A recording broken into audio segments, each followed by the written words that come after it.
August 1944. Heavy heat sits on a Texas prison camp called Camp Hearn, where barbed wire cuts the bright sky into sharp lines.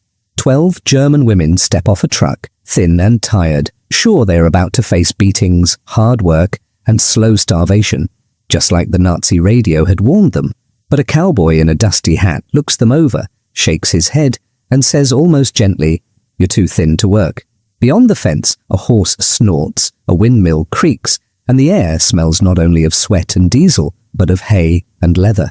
These women came expecting whips and hunger. Instead, they were given saddles, warm meals, and a kind of freedom that shocked even the US Army.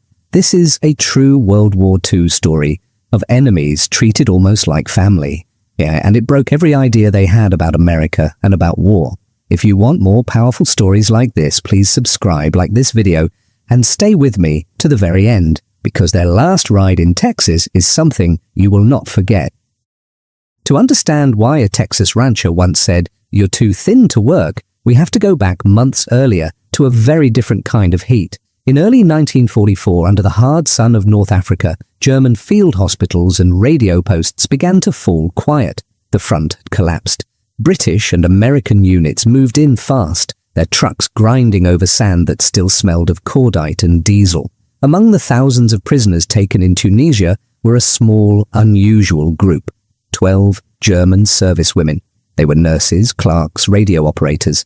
None had fired a rifle in anger, but all wore the uniform of a regime that promised victory. From the first hours of capture, fear walked with them. For years, Nazi radio had told them what to expect from the enemy. Americans, they were told, were corrupt and cruel. "They will use you, starve you, work you to death," one camp rumor repeated. One of the women, Greta, later wrote, "We believed we would be treated worse than animals. We thought we would never see our homes again." The paradox was simple and brutal. They were terrified of a world that, in truth, planned to feed and house them better than their own collapsing army could. The women were separated from male prisoners, counted, listed, and moved like pieces in a vast machine. By 1944, more than 400,000 German prisoners of war would be held in the United States, but female POWs were rare enough to draw stares even from experienced guards. To the American officers, they were a problem to be solved. How to move 12 enemy women safely across an ocean already thick with U-boats. Trucks carried them to a North African port that stank of fish, hot metal, and bunker fuel. There they were, marched up a gangway into the dim belly of a converted transport ship. The air below deck was thick with oil and sweat. Hammocks swung in tight rows. Steel walls sweated with condensation. At night, the engines roared so loudly that prayer, if whispered, vanished into the vibration. Food was simple and strange to them. White bread instead of dark, thin soup, coffee that tasted burnt and bitter. It was more than many German civilians were getting by 1944. But to the women, weak from months of shortages, it barely slowed the weight loss. Lisa, a clerk from Stuttgart, remembered thinking, "If this is the beginning, how will we look at the end?" The convoy crossed more than 3,000 miles of Atlantic water in a little over 2 weeks. Sometimes the women were allowed on deck in guarded groups. Salt wind slapped their faces. They saw other ships on the horizon, grey shapes in long lines, a moving factory of war. In 1943 alone, American shipyards had turned out over 1,000 Liberty ships, and now that industrial tide carried even its enemies. When land finally rose on the horizon, it did not look like the smoky, ruined coast they knew from Europe. Cranes reached into the sky. Warehouses lined busy docks. Behind them, faint in the distance, they could see tall buildings and smoke that smelled of coal, not burning cities. "We looked at the harbour," one later recalled, and thought, "So this is the country that has so much and yet wants more." From the port, armed guards moved them into special rail cars.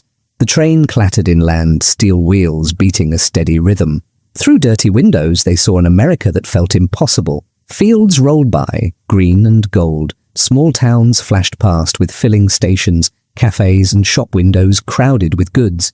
They were prisoners, but they saw more meat hanging in butcher shops at one station than most German families had seen in a month. At one stop, the smell of fried food and coffee drifted in through an open door. The women held back, hands cuffed or bound by simple rope. An American guard, barely older than they were, handed up a metal container of water without being asked. "Here," he said, not unkindly. It was a small act, but for women expecting beatings, it did not fit the story they had been told. This wasn't propaganda. It was reality, and it did not match the image of American beasts burned into their minds. Day by day, the cities grew smaller and the land wider. The air grew hotter, heavier. Trees changed shape. Signs were all in English, unreadable to most of them. Some of the women pressed their faces to the glass at night, watching the lights of lonely farmhouses slide by, each one proof that the war had not come here the way it had to Europe. Finally, after traveling more than 1,000 miles inside the United States, the train slowed near a small Texas town called Hearne. The air that rushed in when the doors opened was thick and wet, smelling of mud, creosote from the railroad ties, and something else, dust on dry grass. An officer read from a clipboard, 12 German female prisoners, non-combat personnel, for transfer to Camp Hearne. They stepped down onto American soil as captives, carrying only the clothes on their backs, the weight of fear, and the lies they had been told about the people now holding them. Beyond the tracks and the wire, another kind of shortage was brewing, and a rancher named Tom Wheeler was staring at empty fields and broken fences, wondering how he would keep his land alive. Camp Hearne sat in the middle of Texas farm country, about 15 miles from the nearest town. From a distance, it looked like a small wooden city dropped onto the flat land. Long rows of barracks, a tall water tower, guard posts at the corners. Up close, you saw the hard edges. Barbed wire fences glittered in the sun. Searchlights waited on tall poles. Boots crunched on packed dirt that smelled of dust, sweat, and disinfectant. By 1944, more than 4,000 German prisoners were held there, part of the roughly 50,000 POWs spread across Texas in over 30 branch camps. Most were men captured in North Africa and Italy, but a few dozen were women scattered in small groups. Regulations were clear. Prisoners could be used as labor, but only under guard, only in daylight, and only for approved tasks. The US Army paid their labor at a set rate, about 80 cents a day credited on paper, while farmers and ranchers paid the government. Inside the wire, life followed a strict rhythm. Mornings smelled of thin coffee and army bread. A bell rang for roll call. Guards counted men and women in German, English, and numbers. Prisoners cleaned barracks, lined up for food, and marched to work details. A former American guard later said, "It was tight but not cruel. We had rules to follow, and we followed them." Outside the wire, another crisis was growing. Texas was rich in land but short on people. By the summer of 1944, more than 1 million Texans were in uniform. On many farms, almost every able-bodied man between 18 and 35 was gone, either in Europe or the Pacific. Cotton fields went unpicked, fences sagged, cattle wandered through broken wire. One state report warned that without extra help, as much as 20% of some crops might be lost. Tom Wheeler felt that crisis every time he rode across his ranch north of Hearne. His land spread over 4,000 acres, pasture, small crop fields, creeks lined with scrub trees. The work never ended, mending fence, checking water tanks, moving cattle between pastures. Before the war, he had his 2 grown sons and a half-dozen hired hands to help. By 1944, his sons wore uniforms overseas, and most of his cowboys had gone to war plants or the oil fields, where pay was better and work was safer. "The grass keeps growing whether boys go to war or not," Wheeler once told a neighbor. He was a practical man with a sunburned neck, a good horse. There were more chores than daylight. When he heard in town that Camp Hearne was sending out prisoners to cut timber and pick cotton, he listened hard. Maybe that was his answer. The US government ran a formal program. Farmers could apply at the county office for POW labor. They would get a set number of workers for a set number of hours each day. Armed guards came with them. No weapons were given to prisoners. They ate in separate mess tents or in the fields under watchful eyes. Local newspapers carried small notices. Prisoners available for agricultural labor. Apply at county agent's office. One hot afternoon, Wheeler stopped by that office. The room smelled of old paper, ink, and the faint sour of sweat. On a bulletin board, among posters about war bonds and ration stamps, he saw a new typed sheet, 12. German women available for agricultural labor under strict supervision. He read it twice. Women? He had heard of Italian and German men picking cotton and chopping wood, but women behind barbed wire was something else. At home that night, over a plain supper that tasted of rationing, thin meat, homegrown vegetables, coffee stretched with chicory, he told his wife, Martha. "Women?" she said slowly. "Doing ranch work? I need hands, he answered. Right now, I don't have the right to be picky. The next week, he drove his truck to Camp Hearn, dust boiling up behind the tires. Beside him sat his foreman, a broad man everyone called Dutch. His family had come from Bavaria 2 generations earlier, and he still spoke German. The road to the camp ran past fields of corn and sorghum, some neat, some choked with weeds where no one had time to work them. At the camp gate, a guard checked their papers. The air was already hot, heavy with the smell of sun-baked wood, and the distant mess hall where onions and canned meat sizzled in big pans. Major Robert Stills, the camp commander, met them just inside the wire. His shirt was neatly pressed despite the heat. Stills walked them past barracks and watchtowers, explaining the rules in a flat, careful voice. Work hours limited by the sun, guards always present, no private contact, no favors. They are enemy personnel, he said, not guests. Finally, in the narrow shade beside a mess hall, Wheeler saw them. 12 women standing in a loose line. Their grey uniforms hung off their frames, cheekbones pushed against thin skin. One arm was in a sling. Another woman's hands shook, though the air was hot and still. They looked less like farm workers and more like patients from a hospital he had never meant to run. Greta, Lisa, Anna, he did not know their names yet. He only saw faces that did not match the posters he had seen of bold enemy women with strong arms and cold eyes.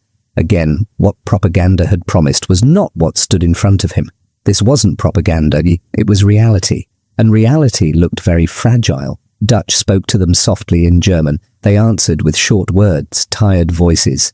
They say they are fit for work, Dutch translated. Wheeler studied them, thinking of barbed wire, of army rules, of his empty pastures, and of how easily a thin woman could collapse in the noon sun.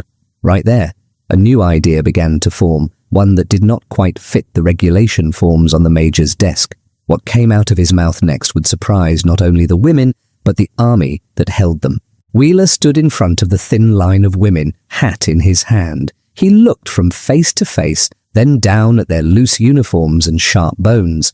When he finally spoke, his voice was quiet. "Tell them," he said to Dutch, "they're too thin to work." Dutch translated into German. The words hung in the hot air. For a moment, the women thought it was a cruel joke. Work was the one thing they were sure the Americans would demand. Greta later wrote, "We waited for laughter or shouting. Instead, there was only silence and his troubled face." Major Stills frowned. "They meet the requirement?" he said. "Regulations say all able prisoners must perform productive labor." Wheeler nodded slowly. "Maybe so, Major. But you send these ladies into a Texas field for 8, 10 hours a day, 6 days a week, and they'll drop before the first fence line. That's not productive either." There it was, the paradox. The army needed them to work. Wheeler needed help. Yet the very hunger that made them seem strong enough to send overseas now made them useless for the kind of heavy labor the rules assumed. The major hesitated. Paper orders did not mention special treatment for women. "What are you suggesting, Wheeler?" "Let me take them," Wheeler said. "I'll sign for all 12. I'll use them on the ranch, but not in the fields. Not at first. I'll get some weight on them, build them up. Then they'll be more use to you and to me." Stills studied him. On his desk were neat files, each showing how many man-hours of prisoner labor went to county farms every week. It was a simple equation. So many men, so many acres, saved. There was no line for healing first, yet he also knew sick prisoners meant reports, inspections and trouble. "You understand?" the major said at last. "I cannot authorize special activities, agricultural labor only, guarded, logged." "I understand, Major," Wheeler answered. "Just put us down for 12 workers." That evening, Wheeler drove home under a red sky. His truck smelled of dust and old leather. Martha met him at the door, wiping her hands on a flour towel. The kitchen was warm with the smell of beans and cornbread. Simple food, but rich compared to the camp rations. He told her what he had seen. The sling, the shaking hands, the hollow faces. "They're supposed to fix my labor problem," he said, "but they look more like they belong in your pantry than my pastures." Martha sat down at the wooden table. Dutch joined them, his big hands wrapped around a coffee cup. The small house grew quiet except for the ticking clock and the faint sound of crickets outside. "They have to work," Wheeler said. "The army made that clear." "Work, yes," Martha answered. "But what kind of work?" She thought for a moment. "They could help here. Cleaning, canning, sewing. God knows I could use the help." Wheeler shook his head. "Some maybe, but I saw their eyes. They're used to doing important jobs, even if it was for the wrong side. Nurses, clerks, radio people. If I lock them in a kitchen, they'll feel like they've been put in a box. That won't build them up. It'll break them different. Dutch cleared his throat. Back in Bavaria, my aunt said girls learned to ride before they could read proper. Maybe some of them know horses. The room went quiet. Martha looked up sharply. Why not? She said. You have gentle horses, safe corrals. They could learn to ride, check fences, move the smaller groups of cattle. It's real work, but it gives them some control, something strong under them instead of just fear. Wheeler stared at her. Teach enemy prisoners to ride my horses? He imagined the colonel. It did not look pleased. Will the army approve it? Dutch asked. Probably not. Wheeler asked. Then he sighed. But the rules say agricultural labour. They don't say a man has to be the one holding the reins, to put it plainly. You always told our boys, do the right thing first, then answer questions later. He rubbed his temples. It was a quiet rebellion, planned over coffee at a plain kitchen table. They would take the 12 women. They would do the work on paper. So many hours, so many tasks, so many acres checked. But the path to that would run through the horse. Later, Lisa would remember that moment from the other side. We did not know about his kitchen, she wrote. We only knew that instead of saying, work harder, he said, you are too thin. It was the first time since capture that someone saw us as women, not just as uniform. This wasn't propaganda, it was reality. And it ran against almost every story both sides had told about the enemy. 3 days later, just after dawn, a military truck rolled out of Camp Herne with 12 German women in the back, heading north over the dusty road. They expected fields and tools and endless rows of hard earth. What they saw when they reached Wheeler's ranch would change everything. The truck rattled to a stop just inside Wheeler's ranch gate. The sun was still low, painting the eastern sky gold and pink. Cool air carried the smell of dew on grass, mixed with dust and a sharper scent the women did not at first recognize, hay and horse sweat. They climbed down, chains clinking lightly. Instead of rows of crops, they saw a wide dirt corral fenced with rough boards. Inside stood 8 saddled horses, calm in the morning light. Their coats shone brown, black and cream. One flicked its ears, another snorted, steam puffing in the cool air. For a moment, no one moved. We thought this was some kind of test, Lisa later wrote. We looked for the shovels, the heavy tools. Instead, there were animals waiting for riders we did not believe we could be. Wheeler stood by the fence with Martha and 2 older ranch hands. Dutch translated as Wheeler spoke. Today, you will not go to the fields, he said. First, you will learn to be around the horses, then maybe you will learn to ride, if you wish. The offer itself felt like a paradox. They were prisoners, yet they were being asked what they wanted. Back in Germany, propaganda had shown Americans as brutal. Now an American was giving them a choice. One woman stepped forward. Her name was Greta. Her hands trembled, but her eyes were clear. I taught riding in Bavaria, she told Dutch quietly. Before the war, Dutch nodded to Wheeler. She knows horses, he said. Wheeler led her toward a sorrel mare named Honey. Up close, the animal smelled warm and alive, a mix of leather, dust, and sweet hay. Greta reached out. For a few seconds, her fingers hovered over the mare's neck. Then she laid her palm flat on the smooth coat. She began to cry. Not loud, just silent tears cutting lines through the dust on her face. In that moment, she later wrote, I remembered who I had been before I was a number. Wheeler's men showed them how to brush the horses in long strokes, how to speak softly and move calmly. The stiff army boots of the guards crunched outside the fence, but the work inside was slow and careful. By the time the sun had climbed higher, 6 women were grooming horses and the others watched, learning. From that day, the pattern became clear. 6 days a week, a truck brought the women at dawn. They worked until early afternoon, when Texas heat turned dangerous. At first, they stayed in and around the stables, grooming, feeding, cleaning stalls, mending leather tack. It was real labor, moving hay bales, hauling water, but it allowed them to rest when they needed, to build strength instead of breaking what little they had left. Within 2 weeks, they began sitting in saddles. Wheeler used a lunge line, a long rope that kept horse and rider moving in a small circle. The horse walked. The woman tried to find balance. Some clung tight, eyes wide, others relaxed faster. Greta moved with the easy grace of someone returning to an old language. Martha came out every day. She wore a plain dress and sun hat and brought cold lemonade in a big glass jar. She showed them how to braid the horses' manes, how to sit a little taller, how to laugh at small mistakes. She also talked about her sons overseas, about her own mother, who had come from Germany with nothing but a trunk and a recipe book. My mother said she missed the smell of the forests, Martha told Greta one morning. Greta just nodded, eyes wet, hand resting on Honey's neck. After about a month, Lisa asked if she could try riding free, without the lunge line. Wheeler saddled Pete, an old gelding who had taught 3 generations of wheelers and ranch hands. Lisa climbed up with help. Her legs shook. Dutch repeated Wheeler's calm instructions. Hold the reins here, gentle. Squeeze with your legs to move. Pull back to stop. He wants to listen. Pete walked. Dust puffed under his hooves. At first, Lisa sat stiff, her hands gripping the reins too tight. Slowly, her shoulders dropped, her back straightened. By the 3rd circle around the corral, she was smiling. When she finally slid down, her legs almost gave out. For a little time, she told Martha, I forgot I was a prisoner. By October, they were doing more than circles. In groups of 2 or 3, always with a guard nearby, they rode along fence lines, checking posts and wire. On paper, they logged hours of agricultural inspection across hundreds of acres. In practice, they were learning the land in a way no barbed wire fence could teach. News of this unusual program spread. Other ranchers came to watch. Some scoffed. Others were quietly impressed. It also brought the Army's attention. One Tuesday, Major Stills arrived with a colonel from the regional prisoner office. Their jeep rolled up in a cloud of dust. They stepped out into air that smelled of sun on dry boards and fresh manure. They watched in silence as 2 women rode slowly around the corral, and others cleaned hooves and checked saddles. This is not what I expected, the colonel said at last. No, sir, Wheeler replied. But it works. They check fences, move cattle, watch water tanks. Last week they helped bring in strays from the north pasture.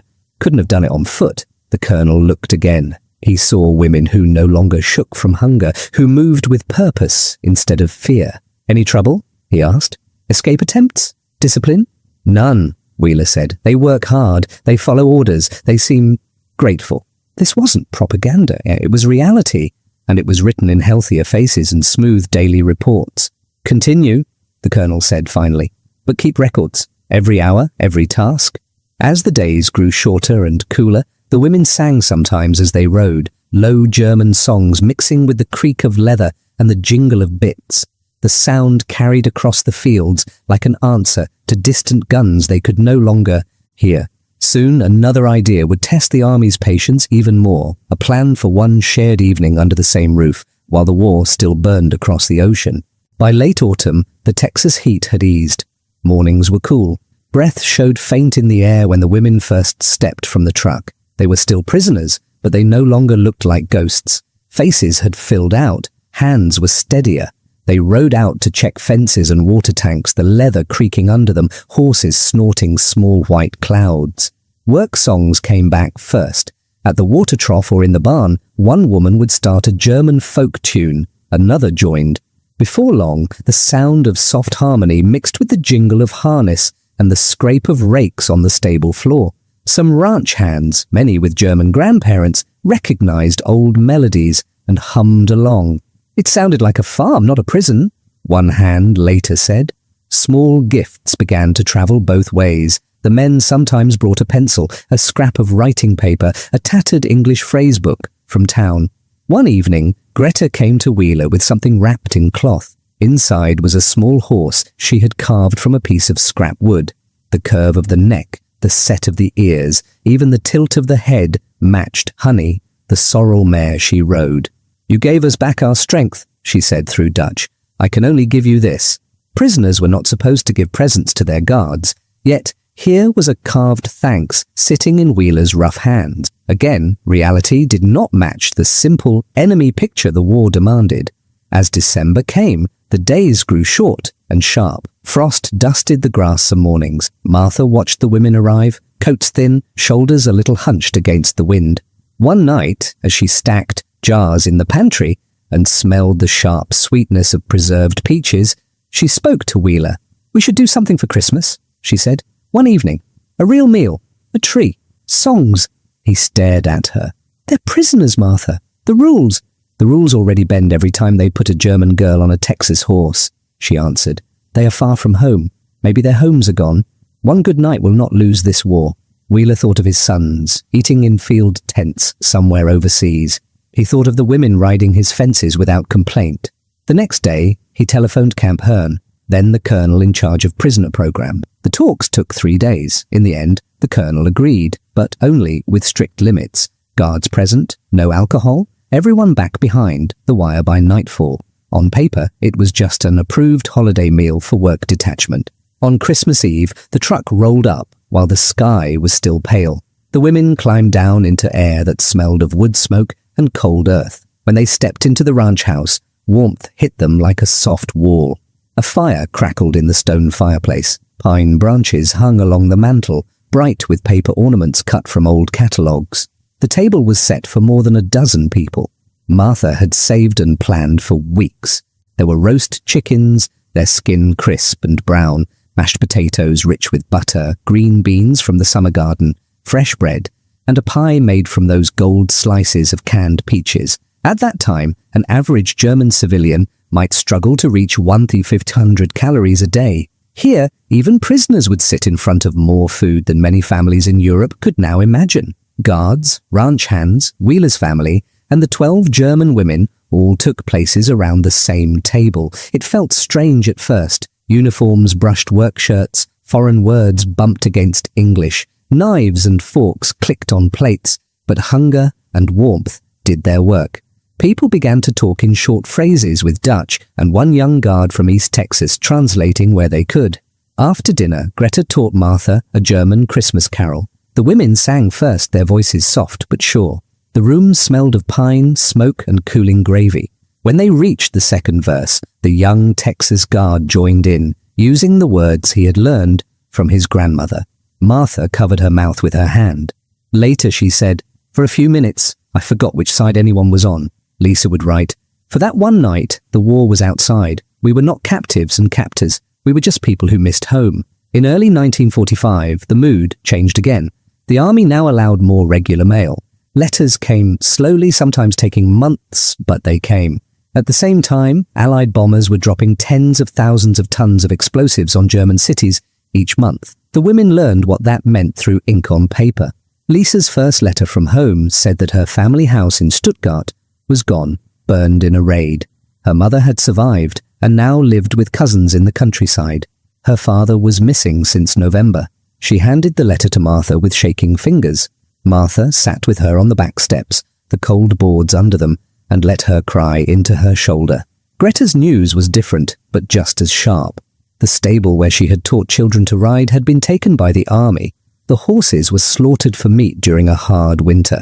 For 3 days, she barely spoke. She went through the motions of work like a sleepwalker. Then, on the 4th morning, she went to Honey's stall. She brushed the mare until the coat shone, breathed in the familiar smell of horse and hay, and slowly began to talk again. "Some beauty lives," she wrote later, even when the world cuts down most of it. The women also wrote back across the ocean. They described horses, open pastures, Christmas dinners, and Americans who said, "You are too thin to work," instead of beating them. Relatives in ruined German streets could hardly believe it. This wasn't propaganda, it was reality, but it sounded like a story made up by enemies. Outside Texas, the war kept moving. German armies were falling back on every front. In spring, new orders would come to Camp Hearn. The women's time at the ranch was running out, even as their ties to it grew stronger with every letter sent and every fence line ridden. Soon they would learn what happened when the war ended and where home really was now. In April 1945, a rumor moved through Camp Hearn faster than any truck. Germany was collapsing. Town names the women knew, Königsberg, Cologne, Leipzig, came over the camp loudspeakers as captured, encircled, fallen. One guard remembered, "You could feel the air change. For us, it meant we might go home sooner. For them, it meant they might not have a home to go back to." Out at the ranch, the women kept working. They checked fences that did not really need checking, brushed horses already clean. Busy hands kept fear a little further away. One morning, Lisa asked Wheeler through Dutch, "When the war ends, what happens to us?" He told the truth. "I don't know, but you'll be stronger than when you came. That will matter wherever you go." By summer, orders were clear. The POW program would wind down. Between late 1945 and 1946, the United States would send home almost all of the roughly 400,000 German prisoners it held. At Camp Hearn, that meant closing work detachments, including wheelers. Martha insisted on a farewell supper. This time there were no trees or songs in the plan, just a simple meal: stew, bread, coffee. The house smelled of onions, flour, and wood smoke. The women arrived in their worn uniforms, now less loose than before.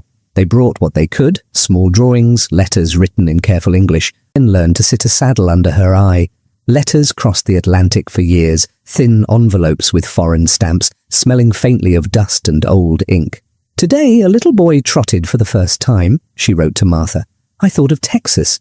Lisa's path was harder. Her father had died in the last chaos of the war. She trained as a teacher in a ruined Stuttgart and worked with orphans who had lost almost everything. In a 1953 letter she wrote, "I teach them English. Sometimes I use phrases I learned on the ranch.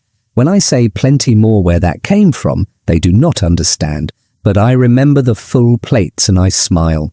Other women built lives that kept one foot in each world. A few married American soldiers during the occupation, staying in Germany, but tied to the country that had once held them prisoner.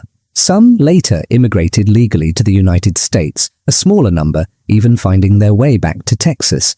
They brought with them the strange skill set of German women who can ride like cowboys. Anna became an artist. Her later paintings showed German women on horseback under a Texas sun, guard towers in the distance, and cowboys offering outstretched hands instead of rifles. In the 1960s, her work hung in galleries in Munich and Stuttgart, quietly asking viewers to rethink easy stories about enemies and friends. Wheeler kept ranching until his death in 1963.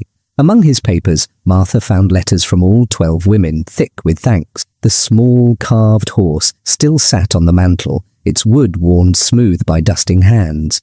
When Martha died in 1982, her children found those letters and the old photograph of the women and the horses. They did not know every name, but they knew the story. In later years, historians looking at POW programs noticed something unusual in the records from Camp Hearn and Wheeler's Ranch. Healthy prisoners, steady work, no escape attempt, another carved figure or two. The ranch hands laid out gifts as well: sturdy boots, worn but solid work gloves, a few warm coats for the long journey. Greta pressed a folded paper into Martha's hand. It held an address in Bavaria. "If you ever come to Germany," she said, "please find me. I want you to see it when it is green again." Martha nodded, knowing she might never cross the ocean, but also knowing that promises can feed the spirit like food. On their last day, Wheeler did something the rules never imagined. He let the women ride one final, wide loop through the north pastures with only light guard behind them. The morning was bright, the sky a deep blue bowl. Grass brushed their boots. The wind carried the clean smell of sun-warmed earth and cattle. They rode mostly in silence. Each felt the rhythm of the horse under her, the weight of the saddle, the leather reins warm in her hands. "I tried to memorize it," Anna later wrote. "The color of the sky, the sound of the hooves. I thought, if I can remember this, I can survive what comes next." When they returned, they slid from the saddles slowly, touching the horses' necks one more time. Brushes rasped over coats. Hooves were checked for small stones that were not there. They were stretching out the goodbye. Martha took a few photographs with a borrowed camera, 12 women standing beside horses, the wind lifting their hair. None of them knew those pictures would sit in a family album for decades. That evening the truck came. The women climbed in, chains light against steel. As it pulled away, they looked back at the low house, the corral, the windmill turning against the sky. Wheeler and Martha stood at the gate until the dust cloud settled and the road was empty. The ranch had the same number of acres and animals, but it felt different now, as if some new piece of its story had been cut out and carried away. Most of the women reached Germany in late 1945 and early 1946. What they found was worse than they had feared. Streets of broken stone, burned roofs open to the rain, families scattered. Greta did find part of hers in Bavaria. In time, she reopened a small riding stable. Children once again. The secret was not complex. Treat people with basic dignity and many will answer with their best selves. This wasn't propaganda, but it was reality. They had come as conquerors, they left as students. And in the end, the sharpest weapon in that quiet corner of Texas was not a gun or a fence, but the simple decision to see human beings where others saw only the word enemy. The story of 12 German women on Texas horses is a small thread in a huge war, but it shows a clear truth. One side had more planes, tanks, and ships, but it also had full plates, open land, and enough confidence to treat even its enemies with a measure of care. The women came from a world of fear, hunger, and orders shouted from loudspeakers. On the ranch, they met a quieter power, food shared at one table, skills freely given, and a gate that opened every morning and closed every night without breaking them. In the end, the loudest victory here was not over territory, but over hatred itself, a reminder that even in a brutal war, people can choose to act with simple decency and change how the story is remembered. If you'd like to hear more true World War II stories told this way, human, detailed, and surprising, make sure you subscribe, leave a like, and share this video. And in the comments, tell me, what part of this story challenged what you thought you knew about the war?